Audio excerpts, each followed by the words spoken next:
Hai semua, selamat datang kembali di DJ Speak bersama gue Dian dan partner gue Kak Eci. Halo semua, jadi hari ini kita bakal ngobrol tentang demon possession atau bahasa Indonesianya itu kerasukan setan.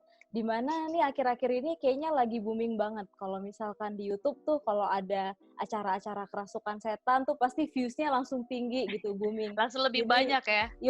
jadi tuh kayak kadang-kadang judulnya tuh clickbait banget gitu sengaja supaya orang ngeklik. Pokoknya kalau soal hantu-hantu aja tuh kayaknya langsung pada nonton gitu. Jadi kita sekarang mau ngobrol-ngobrol lebih dalam mengenai kerasukan setan ini dengan jawaban yang mungkin lebih saintifik dan lebih pokoknya lebih masuk akal gitu. Jadi di sini kita ada tamu kita, Pastor John, yang bakal ngobrol-ngobrol bareng kita. Halo Pastor John, apa kabar? Halo Eci, halo Dian, baik-baik aja. Gimana Hai kabar Bang kalian? John, Halo kita semuanya. baik-baik aja. Masih begini-begini aja. Bang John, gimana kabarnya di Indonesia? Ya begitulah, di sini rata-rata orang-orangnya ramah-ramah sih memang kalau di tempat gue ya. Dan saking ramahnya itu PSBB kayaknya cuma hanya ilusi belaka. Emang udah kulturnya gitu ya, kultur Iya. ngumpul-ngumpul. Ketemu harus salaman tangan, harus segala macam. Oh, masih? Masih. Oh, Beberapa iya. sih, nggak semuanya. Tapi itu masih satu hal yang biasa sih. Makanya gue selalu bawa hand sanitizer kemana-mana. Jadi kalau orang salah mau nggak mau harus Habis salam langsung. Nggak enak ya kalau misalkan masa dia mau salam terus kita gini doang kan nggak. Ntar dikira apaan lagi. Tapi kalau gereja gimana? Udah pada buka belum sih di sana? Beberapa udah buka, tapi gereja gue belum sih. Masih tutup. Oh iya sih. Ada juga yang beberapa punya alasan kalau mungkin beberapa anggotanya itu banyak yang punya anak ya kan. Karena setahu gue yang punya anak juga nggak boleh. Karena anak-anak belum boleh kan. Iya, Sama terutama yang... kalau masih kecil-kecil kan gak enak banget kalau orang tuanya ke gereja, anaknya tinggal di rumah. Tapi gue lihat Iya, orang anak-anak kecil pada keluar kok. Iya kali ke supermarket, main. Rata-rata masih jalan kok. Iya. Tapi pada berkeliaran. Hari ini tuh hari PSBB pertama kan? Di Jakarta, iya. Iya, terus gimana? Enggak, gue kan bukan di Jakarta, gue di Jawa Barat. Oh. Gue di Cikampek. Jadi itu masih, sebenarnya udah nggak bagian anak-anak desa lah gue sekarang. Biarpun Cikampek nggak desa-desa banget sih. Iya ya, baru sadar bukan di Jakarta. Oke lah. Anyway, kita hari ini mau ngomongin soal kerasukan. Yang pasti kalau kerasukan, ya kerasukan setan lah ya. Nggak mungkin kerasukan, jarang orang kerasukan Tuhan Yesus ya. Pasti kerasukan setan kan. Nah, ngomong-ngomong soal kerasukan nih, gue sih nggak pernah yang namanya kerasukan. Cuman dulu waktu gue SD, pernah sih yang namanya main jelangkung-jelangkung gitu. Dan pas kita main tuh beneran bergerak sendiri sampai kita bilang, lo gerakin ya. Itu tuh gara-gara anak-anak kan, denger sana, denger sini, terus kepo, main jelangkung gitu. Tapi untungnya nggak ada yang kerasukan sih. Kalau lo kayak Ci, pernah nggak ngerasain atau ngalamin, atau ada pengalaman teman yang kerasukan? Enggak sih, gue kan dulu tinggal di asrama, ya gue dengar ada satu orang yang sering kerasukan, tapi nggak bisa bilang untungnya juga sih. Tapi gue nggak pernah ngelihat secara langsung beliau kerasukan. Cuman gue tahu dan pendeta-pendeta juga waktu itu pada datang ke kamarnya untuk doain dia. Cuman gue nggak pernah ngelihat langsung sih. Kadang-kadang ya penasaran juga sih, pengen lihat gimana. Cuman takut juga. Iya kan? Serem-serem gimana gitu. Jadi kita kepo juga nih. Sebenarnya kenapa sih Bang John orang tuh bisa kerasukan setan? Gimana itu sebenarnya banyak aspeknya sih. Contohnya waktu gue masih kecil, gue juga pernah sempat lihat orang kerasukan berapa kali. Waktu itu di rumah gue ada satu orang kakak-kakak tinggal. Dia ini datang dari Kalimantan. Terus tiba-tiba pas dia cakap gue untuk tinggal di rumah kan. Nah satu hari tiba-tiba dia itu kayak keluar rumah sendiri tiba-tiba. Kemudian pas pulang dia tuh kayak kejang-kejang. Kejang-kejangnya gimana sih? Pokoknya dia matanya merah, terus dia kata-katanya kasar. Terus waktu itu dia kan ke rumah kan sama satu orang temannya kan. Maksudnya mereka itu dari Kalimantan kan 2 orang kan. Jadi temannya tuh bilang kalau dia itu memang cenderung kerasukan. Sering kerasukan. Jadi waktu itu kami di rumah emang gak ada orang tua. Hanya aku, terus ada beberapa orang anak-anak kecil gitu lah. Terus? kami nahan dia. Bayangin loh, dia perempuan, badannya emang kecil, nggak pokoknya kurus lah dia. Kami itu sekitar 6 orang tuh tahan tubuhnya dia, saking kuatnya dia. Dia tuh ngapain emang? Kayak berontak, terus dia mukul-mukul orang, terus dia kayak kata-katanya kasar, matanya merah. Itu sih tindakannya dia. Dan itu berlangsung sekitar selama 1 jam gitu kalau gue nggak salah. Terus kalian ngapain aja selama dia kayak Kami gitu? tahan dia, terus berdoa, terus kalau gue ingat ke belakang itu kayak agak-agak gue bingung apakah itu dia benar-benar kerasukan atau dia itu hanya cari Pura-pura. perhatian. Begitu itu kadang-kadang Okay. ini ambigu sih memang, atau kadang-kadang dia itu ya mungkin ada gangguan jiwa mungkin. Tapi dengan yang lo deskripsikan dia bisa sekuat itu, kan kayaknya kalau dia cuman gangguan jiwa, itu cuman tenaganya dia sendiri, kayaknya nggak mungkin kan. Lo bilang dia kecil, ya nggak sih? Misalkan Iya harus juga berapa sih. orang yang nahan-nahan dia. Ya gimana ya, karena temannya tuh bilang supaya dia sadar itu kita harus pakai bawang putih ditaruh di kukunya, taruh Alkitab di dadanya. Terus bener sih katanya waktu kita taruh bawang putih di kukunya itu dia kayak kesakitan. Pas kita taruh Alkitab di dadanya itu dia kayak kebakar. Nah itu yang buat gue jadi lebih, gue kan waktu masih kecil kan, jadi gue merasa kayak beneran nih, kayaknya kerasukan setan deh. Tapi waktu gue coba lihat ke belakang, kayaknya ada sesuatu yang berbeda. Gitu, karena ya apa sih kuasa dari bawang putih kan kalau lu coba pikir secara matang-matang. Pedes sekali, pedes. Jadi itu sih yang buat faktor-faktor yang buat ini. Baru waktu itu gue juga pernah sih ada teman gue yang masuk rumah sakit. Katanya ada apa tuh namanya gangguan setan. Oke, demon possess katanya. Tapi setelah dilihat ke belakang ternyata itu lebih ke arah kayak gangguan mental. Dan ini yang buat semuanya tuh lebih runyam karena kalau mau jujur ya, demon possession itu sesuatu hal yang sangat-sangat kompleks. Dan gejala-gejala yang ada dalam demon possession itu kadang-kadang overlapping sama gejala-gejala yang ada dari mental illness. Itu suka overlapping dia. Iya juga. Benar juga sih. Terus tapi Bang John waktu kejadian itu serem gak sih ngeliat saudaranya? Atau biasa aja? Gue karena masih kecil gue serem sih. Gue serem. Agak-agak takut juga gue. Waktu itu. Gue mau nanya, tadi kan lo ngomong gejala orang kerasukan setan itu overlapping di antara mental illness dan benar-benar demon possession gitu. Tapi sekarang yang kita tanyain itu yang kerasukan setan beneran, yang gak ada hubungannya sama mental illness. Itu mungkin kan? Maksudnya itu real kan? Itu terjadi.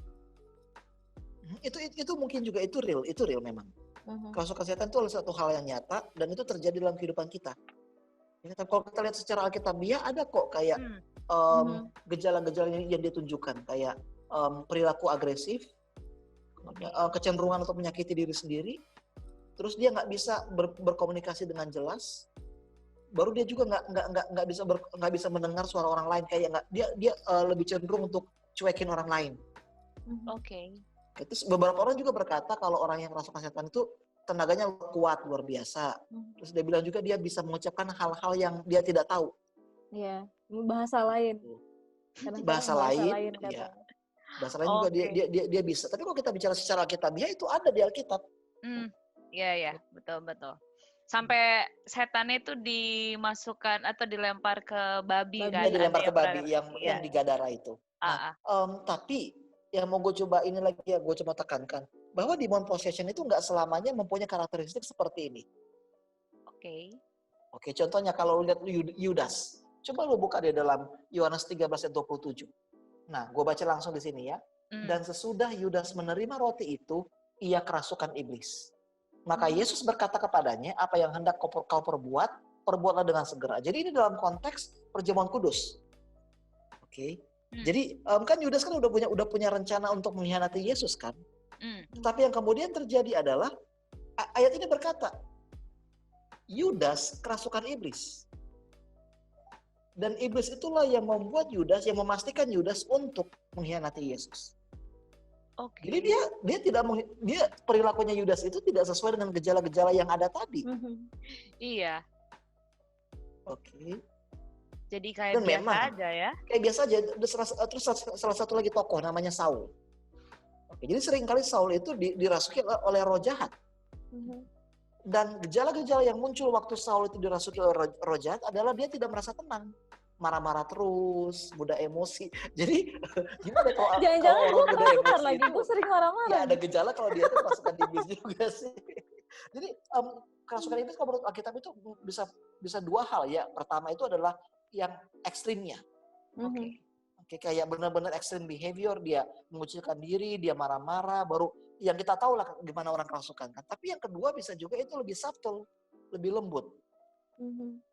Oke, kayak ketika manusia melakukan tindakan jahat itu mungkin saja ketika itu karena dia dirasuki oleh setan, tapi itu terjadi dengan cara yang kadang-kadang kita tidak bisa ketahui.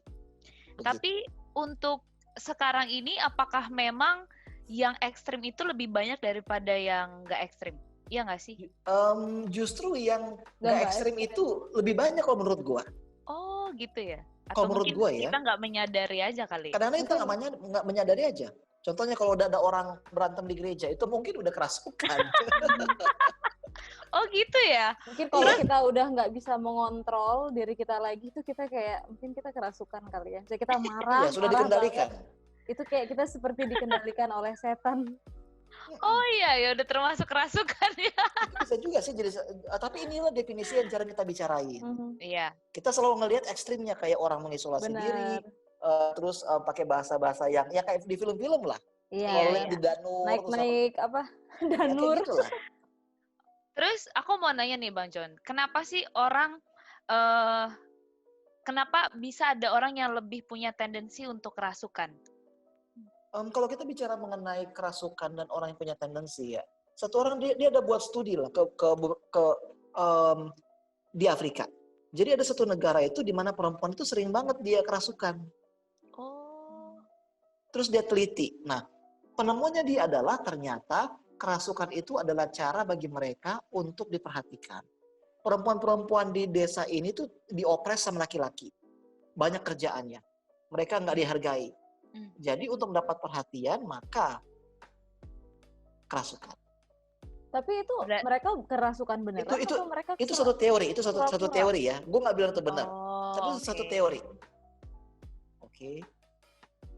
Jadi secara nggak langsung cewek itu meminta setan untuk datang ngerasukin dia? Enggak, secara langsung itu ada cara dia untuk mencari perhatian.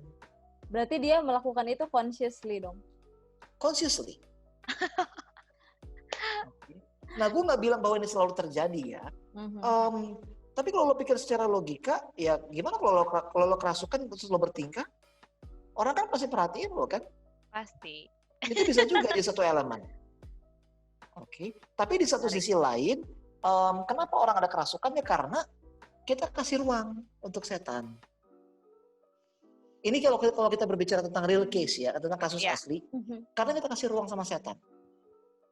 Ya, contohnya Saul. Oke, Saul kenapa Saul sering kerasukan? Ya karena dia dari awal itu menolak tuntunan Tuhan. Oke, terus kalau dari apa yang aku pelajari dari kelas, ya orang-orang itu misalnya kalau dia itu suka nipu, terus dia itu suka nonton film horor, ya itu membuka pikiran kita kepada setan. Jadi sebaiknya jangan nonton film horor ya. Maksudnya gue nggak rekomendasiin sih film horor, karena itu masuk ke bawah alam sadar kita. Maksudnya masuk ke alam bawah sadar kita tuh gimana? Kita kayak memanggil secara tidak langsung. Ya secara langsung kita selalu memanggil. Contohnya, kenapa ada orang yang suka yang suka ngeliat kuntilanak atau tuyul? Kenapa ada orang yang bisa lihat kuntilanak dan tuyul? Iya ya, nggak tahu deh. Karena mungkin cara mereka pengen. Nggak juga sih.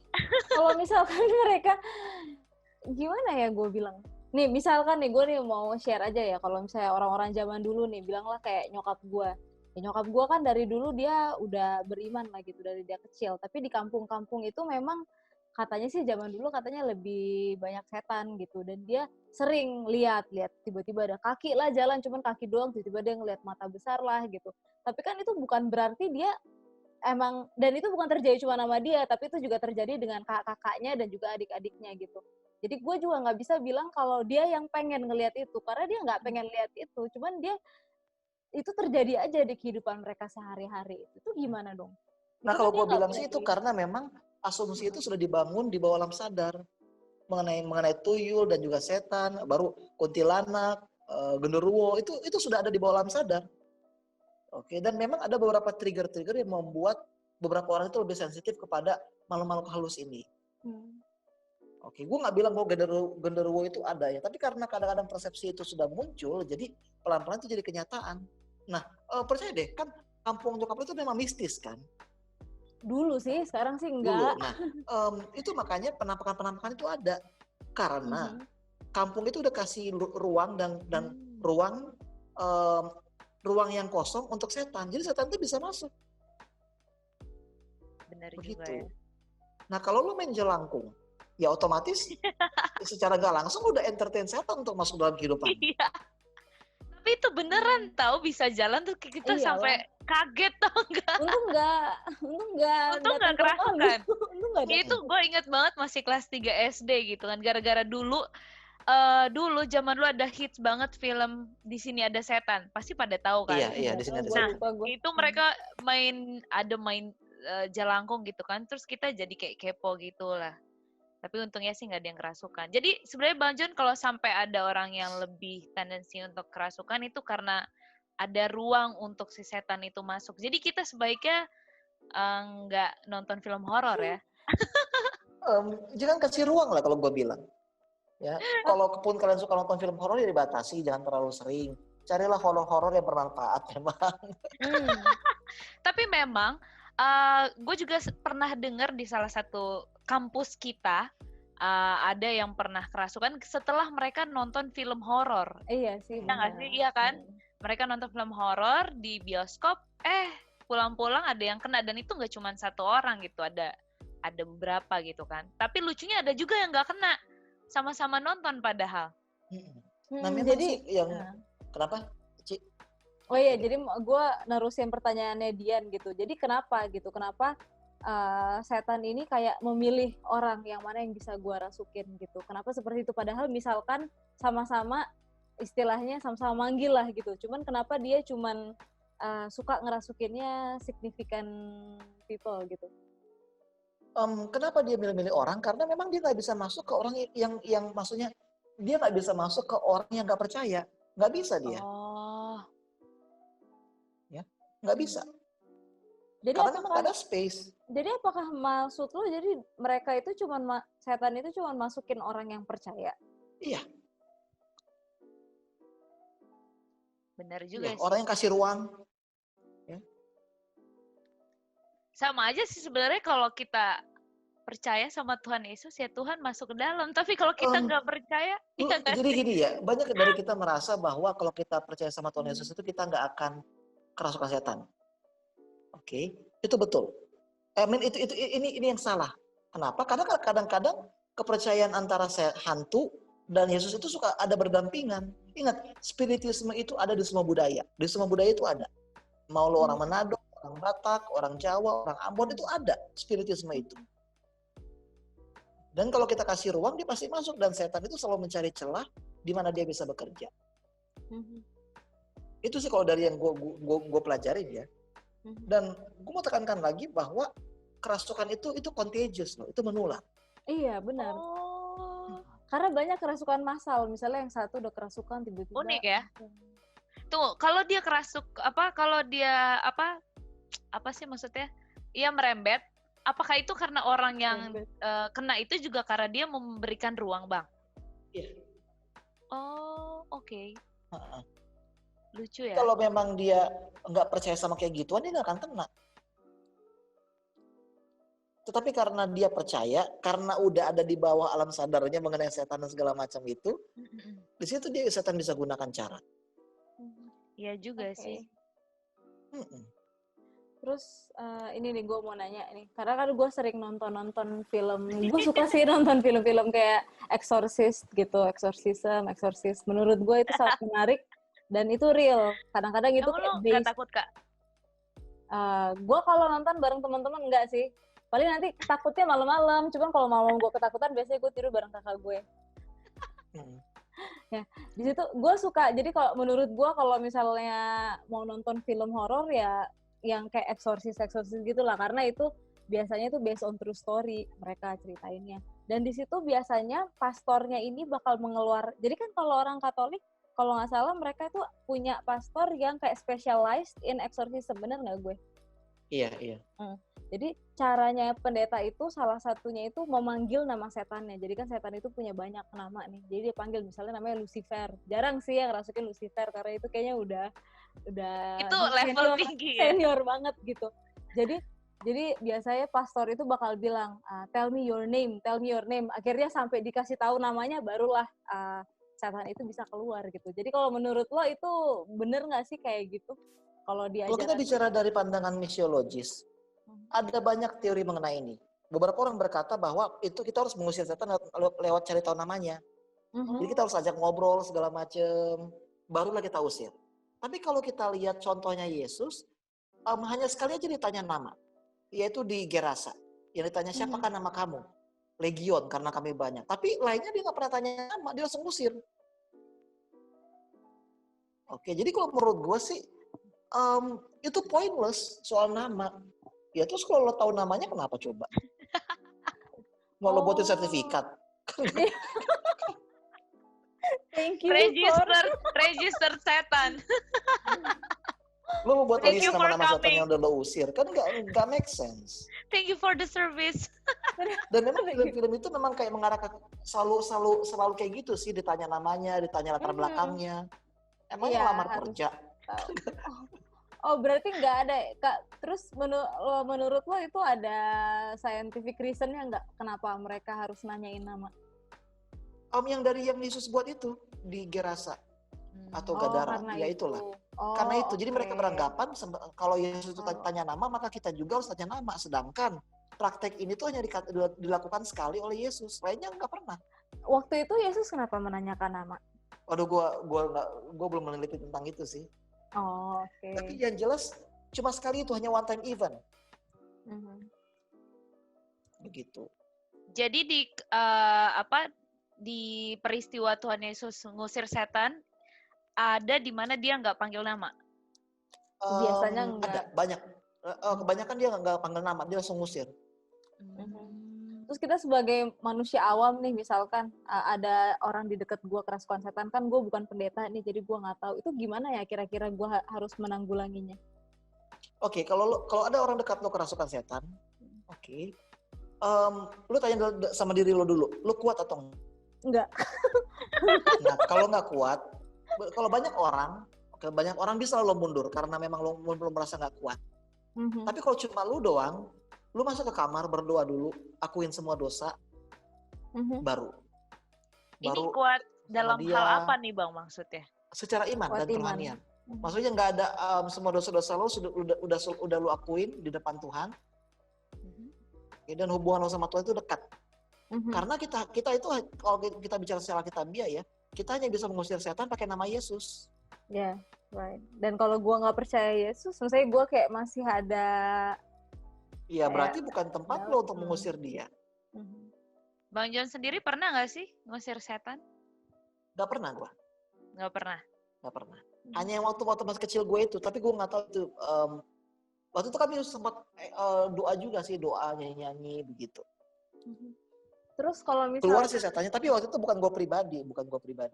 Itu didoa-doain aja gitu ya, kalau misalkan ada yang kerasukan. Iya, didoain. Kami dulu waktu itu ada sekitar 6 orang kan, jadi kami doa keliling gitu. Oh, satu-satu gitu. Ya.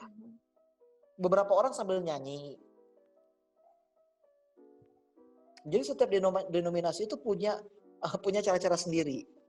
Kalau gitu. Di Katolik itu ada yang dibaca. Kalau gue nggak salah itu ada yang dibaca itu. Iya, ada yang dibaca. Ya, ngomong gitu. Terus mereka juga pakai yang air holy water itu kan. Ya holy water, Sedangkan tapi kita kita kan kan nggak sebagai ada. Advent kita nggak percaya Mm-mm. soal holy water itu. Kan holy water tuh biasanya setannya langsung ini kan. Lo tuh Langsung kalau kayak film horor tuh kebakar. setannya Iya. langsung kebakar. Iya, cuman kadang-kadang nggak juga. Kadang-kadang berhari-hari juga itu holy water harus ini sampai setannya akhirnya keluar. Dan memang di beberapa denominasi kayak gitu. Kalau misalnya rumahnya ada gangguan kayak gitu, mereka minta holy water untuk dipercik. Ya benar. Beberapa. Gitu sih. Tapi kita kan nggak percaya kayak gitu. Oke. Terus gue mau nanya, sebenarnya tadi kita udah ada bahas ini sih, cuman mungkin yang lebih detailsnya lagi gini, apa sih yang kita harus lakukan gitu, karena yang gue lihat orang-orang yang ke gereja pun, orang-orang yang beriman pun bisa sampai kerasukan setan gitu. Jadi apa sih kira-kira yang harus kita jaga, yang harus kita buat untuk menghindari kita supaya kerasukan setan? Kalau gue bilang sih evaluate yourself, evaluasi lagi diri Anda, diri kita juga, terus lihat saya mendengar nggak kepada suara Tuhan, itu yang pertama. Dekat nggak hubungan saya. Terus yang kedua, ya seperti yang gue bilang tadi, jangan kasih space. Jauhkan diri dari tempat-tempat kepelisiran dan juga itu ngaruh ya film-film tempat horor. kepelisiran. Iya. Tempat kepelisiran itu gimana maksudnya, tempat senang-senang? Kalau tempat kepelisiran tuh banyak tahu macamnya yang kayak gimana. Aja kayak Red District segala macam lah. Ya ampun, masa kita ke Red District? Kan kalau pelisiran kan bisa aja minum-minum milk tea. Aduh, jadi salah lagi kan. Pelisiran itu kan beda ini ya. Jadi gue bilang sih pokoknya pastiin aja kita punya hubungan dekat sama Tuhan. Terus jangan percaya sama kayak hantu-hantu segala macam. Karena kadang-kadang kepercayaan kita itu terutama orang-orang yang udah besar di bawah pengaruh animisme, mereka itu seringkali membuat dunia roh itu sebagai jawaban dari segalanya. Contohnya kayak di tempat gue melayani itu ada istilah rumah tusuk sate. Pernah dengar nggak? Oh iya. Pernah, sampai detik ini gue juga sering dengar. Ada, rumah kita juga ada rumah tusuk sate. Rumah tusuk sate itu katanya horor segala macam. Ya. Jadi kenapa ada musibah ya karena rumah tusuk sate, padahal belum tentu karena itu. Justru menurut lu bener gak sih kalau misalkan justru kalau kita ngikutin apa yang setan mau, justru dia jadi seneng karena berarti kita percaya. Misalnya kita nggak mau beli rumah, iya kan.